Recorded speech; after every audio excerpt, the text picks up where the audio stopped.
किसान उत्पादक संगठन भाग 3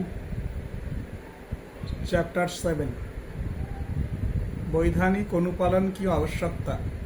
प्रोड्यूसर कंपनी की एक अहम नींव। जब भारत के गांव में किसान उत्पादक संगठन धीरे धीरे बनना शुरू हुए तब शुरुआती वर्षों में एक नई लेकिन थोड़ी उलझी हुई सच्चाई सामने आई। ये संगठन जो किसान एकजुट होकर अपने उपज को एक साथ बेचने, लागत कम करने और बाजार में बेहतर सौदे करने के लिए बना रहे थे, ये सिर्फ खेती, बैठकों और सामूहिक विपणन तक सीमित नहीं थे। चूँकि ये संगठन अब कंपनी अधिनियम के तहत पंजीकृत थे, इसीलिए उन्हें हर कानूनी कंपनी की तरह कुछ जरूरी नियमों का पालन करना होता था। इसे ही वैधानिक अनुपालन कहा जाता है। शुरुआत में कोई किसान सदस्यों और निर्देशकों को ये अनुपालन एक बोझ जैसा लगने लगा। उन्हें समझ नहीं आया कि जब खेतों में असली काम हो रहा है तो किसी दूर के सरकारी दफ्तर में फॉर्म भरना क्यों जरूरी है, क्यों बैठकों को कार्यवाही लिखी जाना चाहिए या खाता की ऑडिट करानी चाहिए।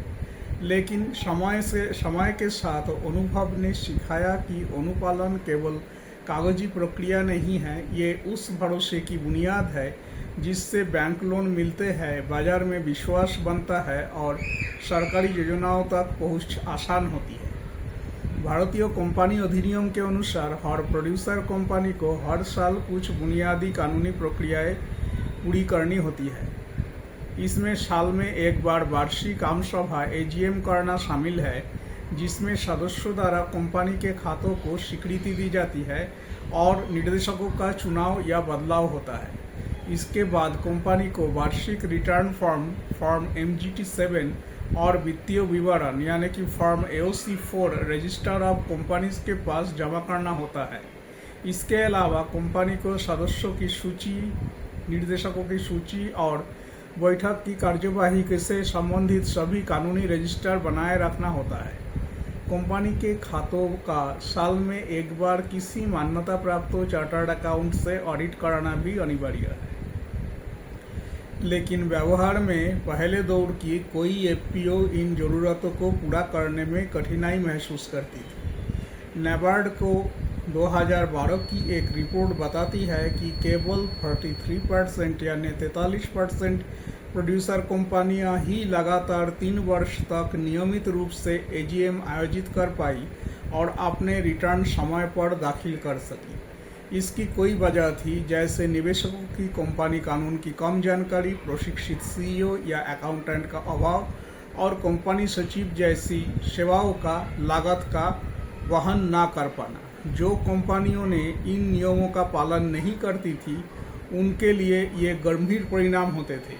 अगर कोई FPO 2 साल तक रिटर्न दाखिल नहीं करता तो उसे निष्क्रिय कंपनी घोषित कर दिया जाता था। ऐसे कंपनियां सरकारी योजनाएं, इक्विटी ग्रांट और क्रेडिट गारंटी जैसी जरूरी सुविधाओं से बाहर कर दी जाती थी। कुछ को जुर्माना भरना पड़ा और कुछ को रजिस्ट्रेशन से ही हटा दिया गया, जिससे किसानों की मेहनत व्यर्थ हो गई। वही दूसरे और जिन्होंने अनुपालन नियमों का पालन किया, उनके लिए रास्ते खुले। आंध्र प्रदेश की 6 FPO, जिसने 2008 से 2011 के बीच 3 साल तक साफ सुथरा अनुपालन रिकॉर्ड बनाए रखा, उन्हें NABARD के प्रोड्यूसर ऑर्गेनाइजेशन डेवलपमेंट फंड के तहत पहले कार्यशील पूंजी लोन मिले। इस संगठन पर बैंक और खरीदारों का भरोसा बढ़ा और उन्होंने ज़्यादा तेजी से और स्वतंत्र रूप से विकास किया। सरल भाषा से कहे तो वैधानिक अनुपालन केवल कागजी प्रक्रिया नहीं है,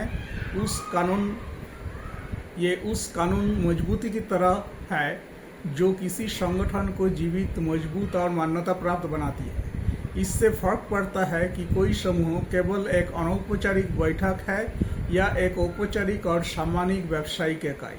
इस उलझन को सुलझाने के लिए कई स्वयंसेवी संस्थाओं और CBBO ने यानी कि कम्युनिटी बेस्ड बिजनेस ऑर्गेनाइजेशन प्रशिक्षण सत्र आयोजन किए, अनुपालन हैंडबुक तैयार किए और समूहों के बीच साझा कंपनी सचिव सेवाएं उपलब्ध कराई। धीरे धीरे भारत भर के FPO में अनुपालन की संस्कृति विकसित होने लगी, भले ही ये प्रक्रिया अभी भी असमान है।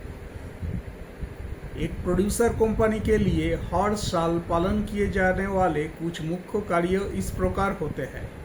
वित्तीय वर्ष समाप्त होने के 6 महीने के भीतर वार्षिक आम सभा यानी एजीएम आयोजित करनी होती है। एजीएम के 60 दिनों के भीतर वार्षिक रिटर्न MGT 7 दाखिल करना होता है। एजीएम के 30 दिनों के भीतर वित्तीय विवरण AOC 4 जमा करना होता है। निर्देशक मंडल को 7 साल में कम से कम 4 बार बैठक करनी होती है। सदस्यों और निवेशकों को सूचियाँ, रजिस्टर एवं बैठक विवरण लगातार अद्यतन बनाए रखना होता है। सालाना ऑडिट एजीएम के पहले पूरा कराना होता है। इसलिए ये समझना जरूरी है कि अनुपालन सिर्फ कागज पर दस्तखत करना नहीं, बल्कि एक संगठन को आत्मनिर्भर और सशक्त बनाने का रास्ता है। जो एफपीओ इसे गंभीरता से लेते हैं वे न केवल कानूनी रूप से सुरक्षित रहते हैं, बल्कि आर्थिक रूप से भी ज़्यादा मजबूत और भरोसेमंद बनते हैं। धन्यवाद।